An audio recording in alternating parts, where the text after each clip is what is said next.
Ռեոփնի եթերում Ռենյուզի ժամը 17-ի թողարկումն է, ես Մերի Դանիելյանն եմ, բարի օր։ Եվ այսպես թողարկումը սկսենք ազգային ժողովի քննարկումներից։ Մինչ նիստերի դահլիճում շարունակում են եկող տարվա բյուջեի մասին խոսել, վարչապետը մինչև դրան մասնակցել է միջանցքներում լրագրողների հարցերին է պատասխանել։ Մայրաթոր, բանակցություններ, անկլավներ, նախկին նախագահների հարցազրույցներ։ Հարցին, թե երբ է պատրաստվում գնալ Մայրաթոր, Փաշինյանը պատասխանել է, երբ բավականաչափ մաքրված լինի։ Բանակցային գործընթացներից խոսելիս նշել է, որ իր հանրային ու բանակցային խոսույթները չեն տարբերվում իրարից։ Եվ այսօր երջանկությամբ եմ արձանագրում, որ մենք առաջին անգամ բյուջեն քննարկում ենք խաղաղության պայմաններում։ Օրեր առաջ նախարարի վերադասը Փաշինյանն էր այս նույն կերպ նշանավորում եկող տարվա բյուջեի քննարկումը ազգային ժողովում։ Ապագան մեր ստեղծարարությունից է կախված, ասաց Հովհաննիսյանն ու անցավ պետական պարտքի վերաբերյալ հարցերին պատասխանելուն։ ԿՊԱ-կանները խնդրում էին բացատրել, որ պարտքը վատ բան չէ, տնտեսական ներդրում է, ճիշտ օգտագործելու դեպքում օգտակար։ Վերջի տարիներին ես ինչ հիշում եմ այստեղ ելույթ ունենալուց կամ մեր բյուջեի երամսյակային հաշվետվությունները ներկայացնելուց, ես անընդհատ խոսում եմ աշխատավարձերի աճի եւ անընդհատ խոսում եմ աշխատատեղերի աճի մասին։ Ընդ որում, այդ բոլոր ցուցանիշները գնաճից ավելի բարձր մակարդակում են։ Հայաստանի պետական պարտքը ավելի քան 14 միլիարդ դոլար է, ինչը տարեկան հնայի գրեթե կեսն է։ Ըստ ֆինանսների նախարարի պարտքի չափը կապ չունի, կարևորը վերահսկողությունն է, ասում է, իրենք վերահսկում են։ Պարտքը նաև մի հատ դրական կողմ է եղել, որ պարտքը չի օգտագործվել ընթացիկ ծախսեր սպասարկելու վրա։ Այսինքն ինքը բացառապես օգտագործվել է կապիտալ ներդրումների իրականացման համար, որը տնտեսության ներուժային տեսանկյունից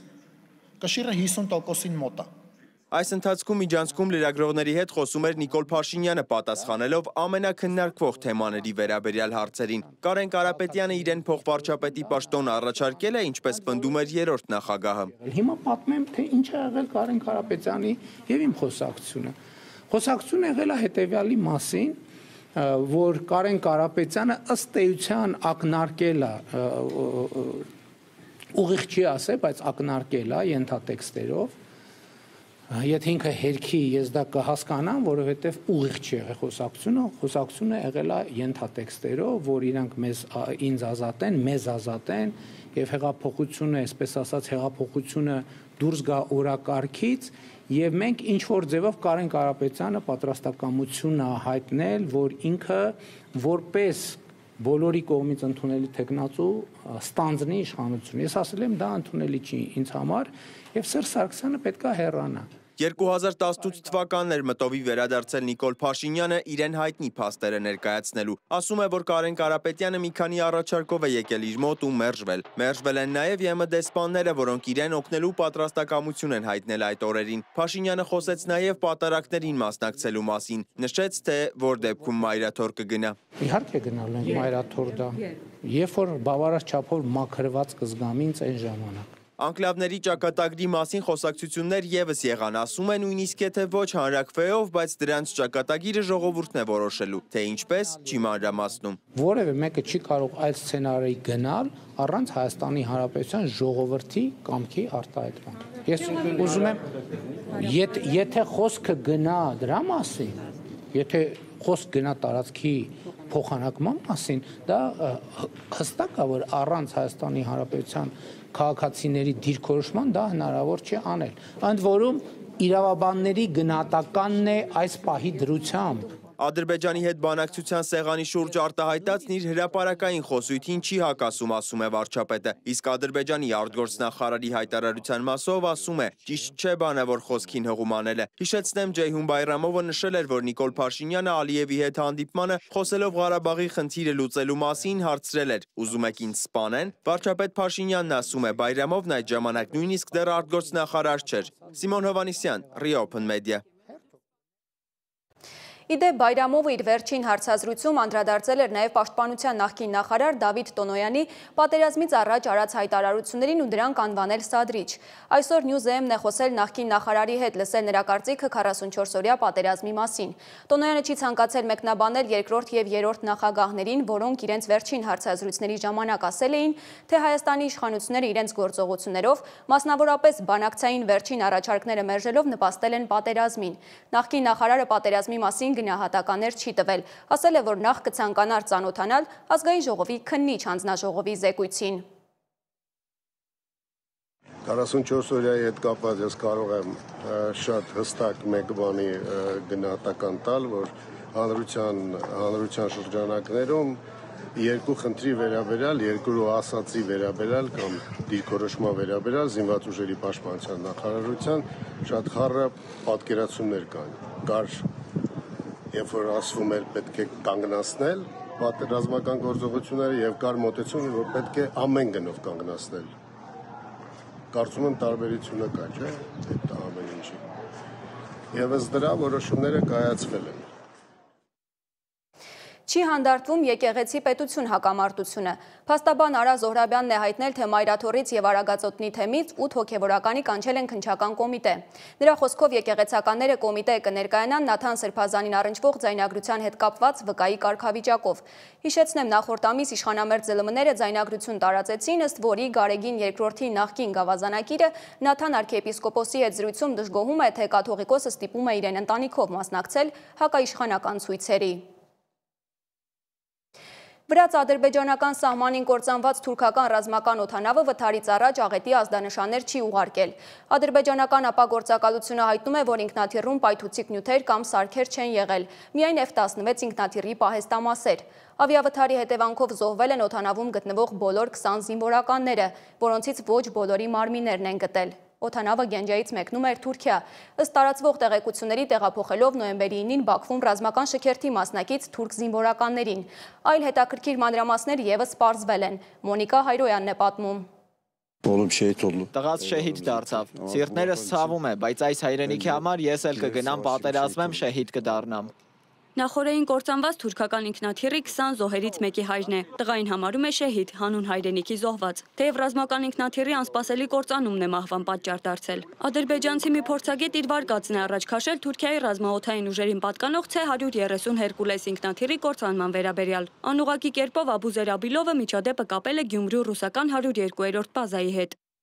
Անձամբ ես կարծում եմ, որ դա կամ հրթիռ էր, կամ անօդաչու թռչող սարք։ 102-րդ բազան մոտակայքում է։ Փորձագետը նաև հավելել է, կրկին թռչունների երամ, ակնարկելով Ղազախստանի Ակտաու քաղաքի մոտակայքում ազալ ինքնաթիռի վթարը, որի դեպքում ռուսական կողմը սկզբում միջադեպը վերագրել էր թռչունների հետ բախմանը։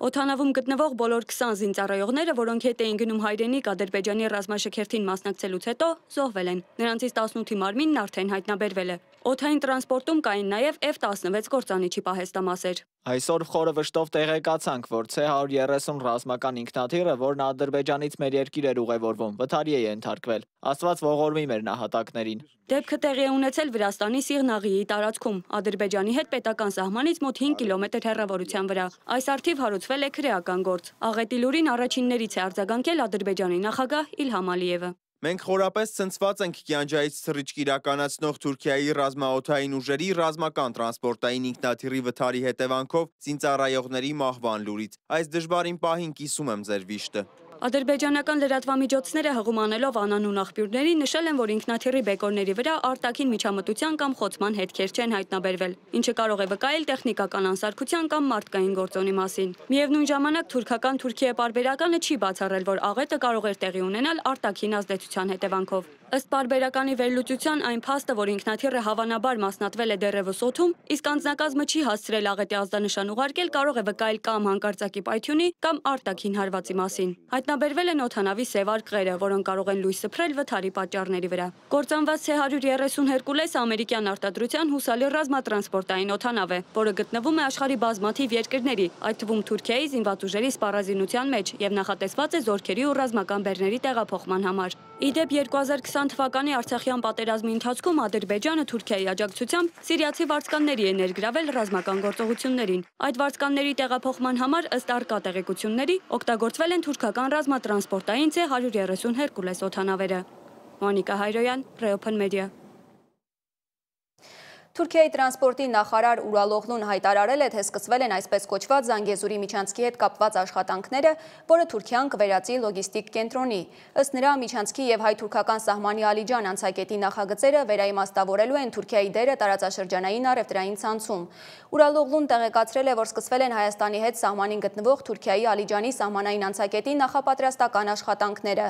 Իրենք կատարել են իրենց պլանավորումը, ներառյալ կամրջի ներկայիս վիճակի եւ դրա վերանորոգման գնահատումը։ Երբ խաղաղության գործընթացն ավարտվի, կբացվի նաև Ալիջանի անցակետը, ասել է թուրք նախարարը։ Ուկրաինայի զինված ուժերի գլխավոր հրամանատար Ալեքսանդր Սիրսկին խոստովանել է, որ ռուսական զորքերը կարողացել են գրավել 3 գյուղ Զապորոժիեի շրջանում, եւ այս պահին ծանր մարտեր են ընթանում եւս 2 գյուղերի համար։ Ուկրաինացի գեներալը նշել է, որ իրենց զորքերը հաջողությամբ հետ են մղում ռուսների հարձակումները, մասնավորապես Կուպյանսկի եւ Սևերսկի շրջաններում։ Սիրսկին նաև ասել է, որ Ուկրաինան բարձրացնում է իր հեռահար զենքերի արդյունավետությունը։ Խոսքը Նեպտուն եւ Ֆլամինգո հրթիռների, ինչպես նաև ռեակտիվ դրոնների մասին է։ Միջազգային հրահոսին հետևում է Դավիթ Գենջոյանը։ Թեժ մարտեր են ծավալվել Ուկրաինայի արևելյան հատվածում, որտեղ խիտ մառախուղի պայմաններում մոտ 300 ռուս զինվոր ներխուժել է առանցքային Պոկրովսկ քաղաք։ Ռուսաստանի զինված ուժերը հայտարարել են նաև Կուպյանսկի արևելյան հատվածի ամբողջական գրավման մասին։ Միևնույն ժամանակ երկրի հարավն է ենթարկվել խոշոր հարձակման։ Օդեսայի մարզի վրա ռուսական անօդաչուների հարվածը վնասել է էներգետիկ եւ տրանսպորտային կարևոր ենթակառուցվածքներ։ Այս զարգացումների ֆոնին Ուկրաինայի նախագահ Վոլոդիմիր Զելենսկին այցելել է ռազմաճակատային Խերսոն քաղաք, որը գտնվում է ռուսական մշտական գնդակոծությունների ներքո։ Նշելով քաղաքի ազատագրման 3-րդ տարելիցը, նա խոստացել է ուժեղացնել տեղական պաշտպանությունը, մասնավորապես հակադրոնային համակարգերով շարունակական սպառնալիքին դիմակայելու համար։ Միացյալ Նահանգների ներկայացուցիչների պալատը պատրաստվում է այսօր քվեարկել կառավարության 42-օրյա շատդաունը դադարեցնելու օրինագիծը։ Սենատն արդեն իսկ հավանություն է տվել փաստաթղթին։ Ենթադրվում է, որ օրինագծի ընդունումը մինչև հունվարի 30-ը կվերականգնի պետական ֆինանսավորումը։ Սա կթեթևացնի աշխատավարձից զրկված դաշտային աշխատողների վիճակը եւ կապահովի սննդի սուբսիդիաների նման կարևոր ծրագրի անխափան աշխատանքը։ Չնայած այս հանգուցալուծմանը քաղաքական վերլուծաբանները այս երկարատև դադարը որակում են երկուսակցական ձախողում։ Թեև դեռևս վիճելի է, թե որ կողմը հանրապետականները, թե դեմոկրատները կկրի դրա համար ավելի մեծ քաղաքական պատասխանատվություն։ ԱՄՆ-ի հետ աճող լարվածության ֆոնին Վենեսուելան զգալիորեն ուժեղացնում է իր ռազմական պատրաստվածությունը, վավերացնելով ազգային պաշտպանության նոր օրենք եւ մեկնարկելով համապետական զորավարժություններ։ Այս քայլով նրանք նպատակ ունեն միավորել քաղաքացիական եւ ռազմական ուժերը։ Կարակասը պատասխանում է Միացյալ Նահանգների տնտեսական ճնշումներին եւ ռեժիմի փոփոխության փորձերին։ Լարվածությունը սրվել է, երբ ԱՄՆ-ն ակտիվացրել է իր ռազմական ներկայությունը Կարիբյան ծովում եւ հարվածներ հասցրել Վենեսուելայի ափերին մոտ գտնվող նավերին, որոնք ըստ Վաշինգտոնի ապացուցված պնդումների թմրանյութեր էին տեղափոխում։ Դելիում տեղի ունեցած պայթյունից հետո Հնդկաստանի քաղաքներում ուժեղացվել են անվտանգության միջոցառումները, տեղադրվել են անցակետեր եւ ուժեղացվել է հսկողությունը մարդաշատ վայրերում։ Երկուշաբթի երեկոյան պատմական Կարմիր Բերդի մոտակայքում մեքենայի պայթյունի հետևանքով զոհվել է առնվազն 8 մարդ, եւս 20-ը վիրավորվել։ Ոստիկանությունը հետաքննություն է սկսել ահաբեկչության մեղադրանքով, իսկ վարչապետ Նարենդրա Մոդին խոստացել է պատասխանատվության ենթարկել բոլոր մեղավորներին։ Իսլամաբադի դատարանի մուտքի մոտ տեղի ունեցած մահապարտի հարձակման հետևանքով զոհվել է առնվազն 12, վիրավորվել 27 մարդ։ Ահաբեկչությունը տեղի ունեցել երկրի հյուսիս-արևմուտքում տեղի ունեցած մեկ այլ ահաբեկչության եւ ռազմական դպրոցի վրա հարձակումից ընդամենը ժամեր անց։ Էլ ավելի սրելով տարածաշրջանային լարվածությունը։ Թեև որևէ խմբավորում դեռևս պատասխանատվություն չի ստանձնել, Պակիստանի պաշտպանության նախարարը հայտարարել է, որ երկիրը գտնվում է պատերազմական վիճակում, իսկ պաշտոնյաները հարձակման մեջ մեղադրել են Աֆղանստանում տեղակայված զինյալներին։ Կանադայում մեկնարկել է G7 երկրների արտգործնախարարների հանդիպումը, որի օրակարգում են Ուկրաինայի, Գազայի եւ Սուդանում տիրող ճգնաժամի հարցերը։ Հենց Սուդանում շարունակվող պատերազմն է էլ ավելի խորացնում իրավիճակը հարևան Հարավային Սուդանում, որտեղ ՄԱԿ-ի տվյալներով 2023 թվականից ի վեր տեղափոխվել է ավելի քան 1.2 միլիոն փախստական։ ՄԱԿ-ի պաշտոնյաները զգուշացնում են, որ եթե միջազգային աջակցությունը թուլանա, Հարավային Սուդանի ծանր մարդասիրական ճգնաժամը կարող է հասնել աղետալի մակարդակի, պայմանավորված աճող բռնություններով, պարենային անապահովությամբ եւ զանգվածային տեղահանումներով։ Դավիթ Գենջոյան, Reopen Media։ Հանրային ծառայությունները կարգավորող հանձնաժողովը վաղվա նիստում կքննարկի Հայաստանի էլեկտրական ցանցերին լիցենզիայից զրկելու հարցը, հայտնում է իրազեկ եւ պաշտպանված սպառող հասարակական կազմակերպության նախագահ Բաբկեն Պիպոյանը։ Նրա խոսքով սա հեծի պետականացման գործընթացի թվացյալ վերջին արարն է։